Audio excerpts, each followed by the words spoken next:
The Detroit Lions are 15-2. If you were born in 2022, this may not mean much to you. Mostly because 3-year-olds don't care about football, but also because they've only seen a healthy, cultured, and successful Detroit Lions organization. Sometimes I think general football fans have the memory of a 3-year-old. A lot of people online are already tired of the Lions being good, as if they've been a dynasty for a decade. That could just be attributed to angry Packers and Vikings fans, and definitely isn't the most prominent example of team hatred, but it still shocks me because there isn't a more deserving fan base of this newfound success. I truly believe this is the year for the Detroit Lions. You can call me a jinx all you want, but please just hear me out before automatically doubting. Trust me, I've got my reasons.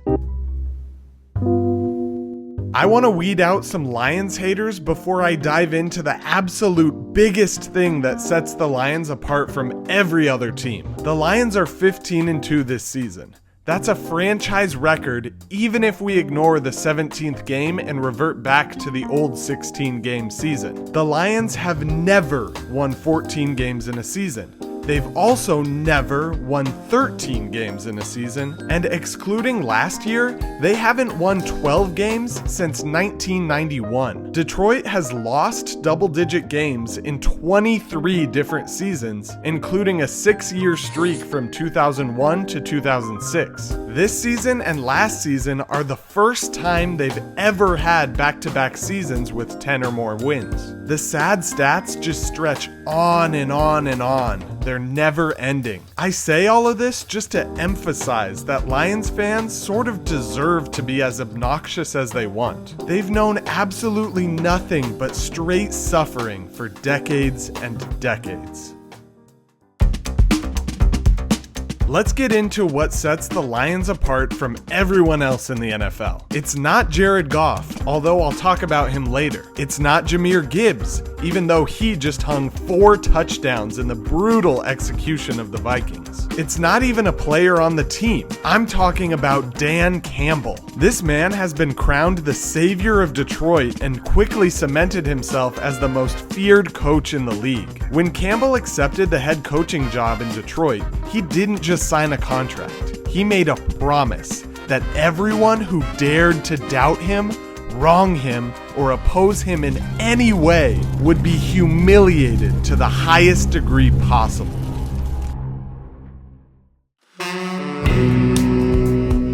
I'm sure there are more examples, but the first time I began to realize the calculated brutality of Dan Campbell was in December of 2022. At this time, Campbell was in his second year and still in the beginning stages of the rebuild. Detroit was 5-7 with little trace of any playoff hopes. They were playing host to the blazing hot 10-2 Minnesota Vikings, who have been masters of close game situations up to this point. Dan Campbell does not appreciate this. Dan Campbell does not give away games late.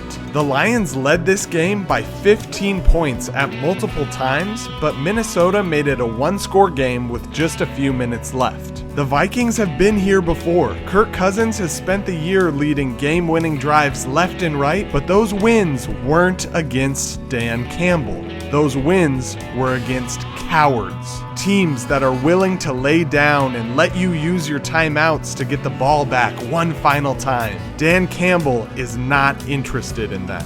With 2:49 on the clock, the Lions come out and Penei Sewell, their second-year Pro Bowl tackle, reports as eligible. He hasn't done this once all game. There could be something fishy going on here.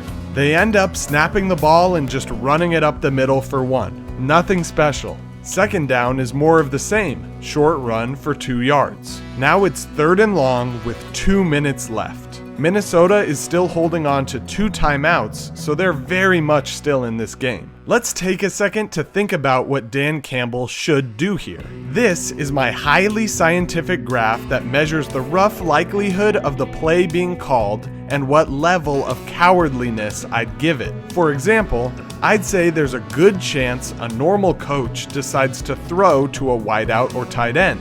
I'd give this a relatively low coward score because you're risking throwing a pick or stopping the clock on an incompletion in order to fully assert yourself and win the game with a first down. I'd also say that a handoff to the halfback is fairly likely with the intention of burning precious time or an opponent's timeout, but this would rank higher on my coward chart because of its low risk, low reward nature. And here are some other options I thought of scattered through the graph.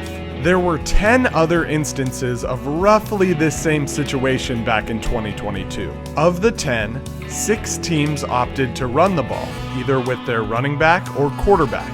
4 others threw to a wide receiver or were sacked. Exactly 0 out of the 10 converted on their 3rd and 7. Let's now return to Detroit and see what Dan Campbell has cooked up. Goff throws. Wow! Absolutely nobody else has the guts to pull that out in that situation. O-linemen aren't known for having good hands, nor good skills holding onto the ball. Sewell could have dropped the ball or fumbled and given the Vikings a solid chance to tie up the game. I like to think that Dan Campbell discards these doubts in his mind. Other teams have those problems, not us. Not Dan Campbell, not the Lions. This is not just one isolated act of confidence. It's not even about having the confidence to go for it on 4th down all the time. It's about Dan Campbell's ability to always make the correct decision to rip your team apart. You may view his coaching style as reckless, and it makes sense seeing as he consistently goes for it on 4th down more than nearly all other NFL coaches. But I don't think any of his decisions are reckless.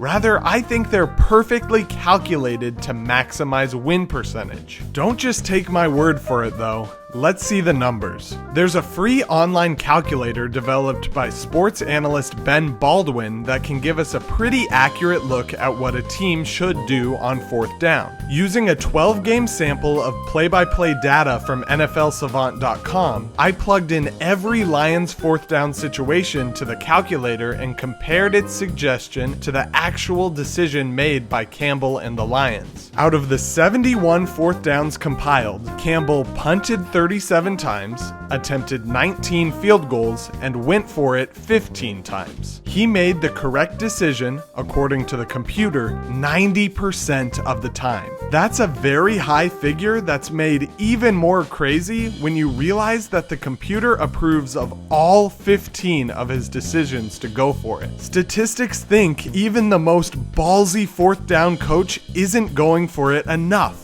Each one of the marked mistakes is because he decided to punt or kick instead of going for it on 4th down. If these numbers don't really mean much to you or don't seem impressive, allow me to show you what a more conservative team's numbers look like. In the same sample of 12 games from this season, the Chargers went for it about half the amount of times as the Lions. This conservative attitude shows poorly in their numbers according to the computer. Out of the 93 4th downs compiled, Harbaugh punted 58 times, attempted 27 field goals, and went for it just 8 times. According to the computer, he made the correct decision just 83% of the time, a 7% decrease compared to Campbell. Harbaugh also only had 2 flawless games with no mistakes, which pales in comparison to Campbell's 7 flawless games. If you're wondering how much this actually affects a team's chances to win, the calculator has some rough estimates for us. The ideal, of course, would be to make perfect decisions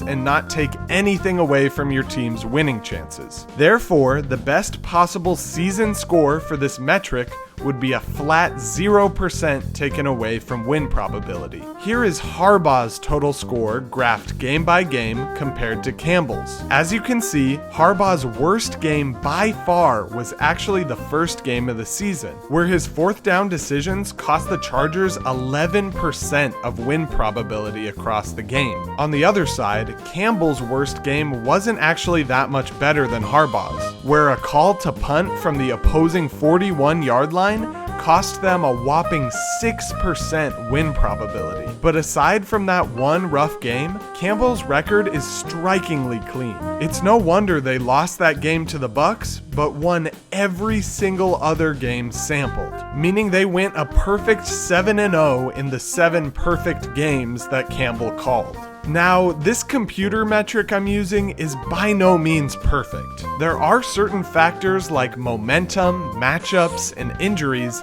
that slip through the cracks and can't fully be measured by a computer. But that doesn't fully render these types of programs useless. We can certainly use them as a rough way to judge the performance of coaches, and I think if NFL teams aren't currently using them to influence decisions, they certainly should. If you're gonna lose a football game, you don't want it to be because a group of oldies on the sideline make a questionable decision, and I think the Detroit Lions are the perfect example of a team that's focused on eliminating these coaching blunders.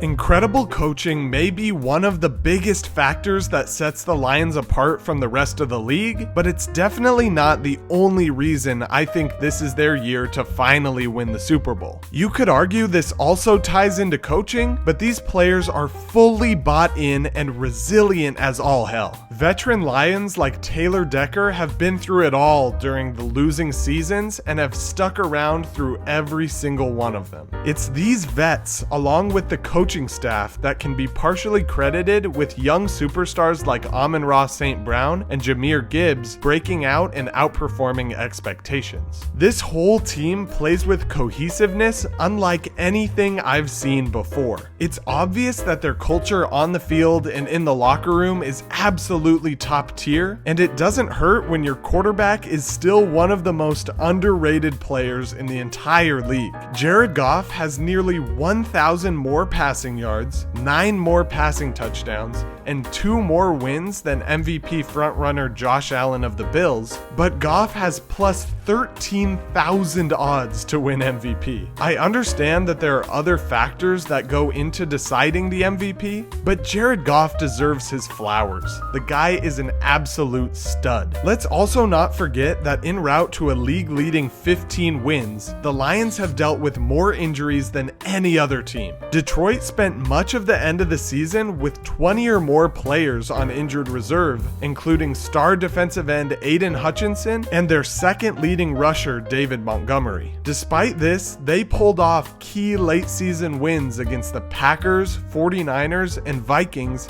to secure the 1 seed and home field advantage through the playoffs. Now, although they still have 16 players on injured reserve, David Montgomery is expected to return and make their offensive attack even scarier than it already was. Detroit is going to be a force to be reckoned with over the coming weeks.